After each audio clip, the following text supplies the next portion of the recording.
తెలుసుకోవాల్సిన అవసరం ఉంది. ఇక్కడ వరకు ప్రోగ్రామ్ చెప్పడానికి వచ్చింది, ఈ రోజుకి ఇది అయిపోదు.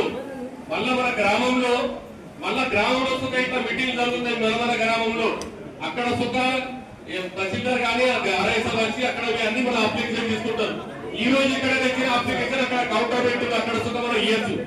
దయచేసి మనం తెలుసుకోవడానికి ఇది అవగాహన కాబట్టి ఏనాడికి కాలేదు. అయితే ఈ రోజు మనం మాట్లాడకూడదు కదా ప్లీజ్. ఈ రోజు మనం ఈ ప్రోగ్రామ్ మనం ఎందుకు దానికి ఇంత ఇంపార్టెన్స్ వచ్చిందంటే, మనం అందరూ చాలా మంది మీలోళ్ళు ఎప్పుడో బ్యాగ్ పట్టుకొని పేపర్ పట్టుకొని తహసీల్దార్ ఆఫీస్ లో తిరుగుడు, ఆర్డీ ఆఫీస్ లో తిరుగుడు, కలెక్టర్ ఆఫీస్ లో తిరుగుడు దరఖాస్తు చేయడం లేదు. ఇక్కడ ఇవ్వకుండా లేకుండా గ్రామంలో ఏంటి తహసీల్ ఆఫీస్ లో ఏంటి లేకుంటే బయట కౌంటర్ పెట్టిళ్ళు అక్కడ కౌంటర్ మనం ఇవ్వచ్చు. అట్లా ఏం మనకు పరిచయం అవసరం లేదు. ఇక్కడ మరి చాలా ఎన్నో మంది ఉన్నారు. ఇప్పుడు అన్ని పార్టీల నాయకులు ఉన్నారు, సర్పంచులు, ఎంపీడీలు.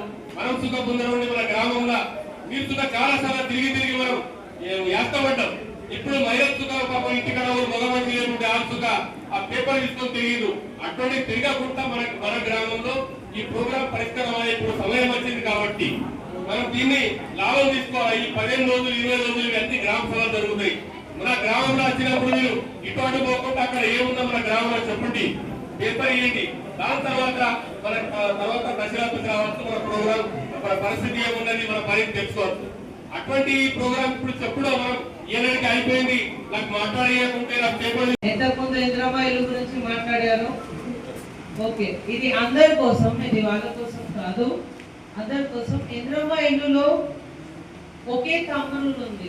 తమ్ముళ్ళు ఏమంటే గవర్నమెంట్ ఒక మంచిగా మనసు తోటి పేదవాళ్ళకి వీదవాళ్ళకి, మన భూమి లేని వాళ్ళకి భూమి ఉన్న వాళ్ళకి అందరికి ఒక ఇల్లు కట్టి ఇవ్వాలి. కాబట్టి గౌరవ ముఖ్యమంత్రి గారు ఒక మంచిగా మనసుతోటి ఇందిరమ్మ ఇల్లు స్కీమ్ తీసుకురావడం జరిగింది.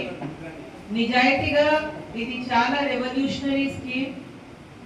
ఎందుకంటే ఈ స్కీమ్ నుంచి మన పేదవాళ్ళకి ఒక ఇల్లు వస్తుంది.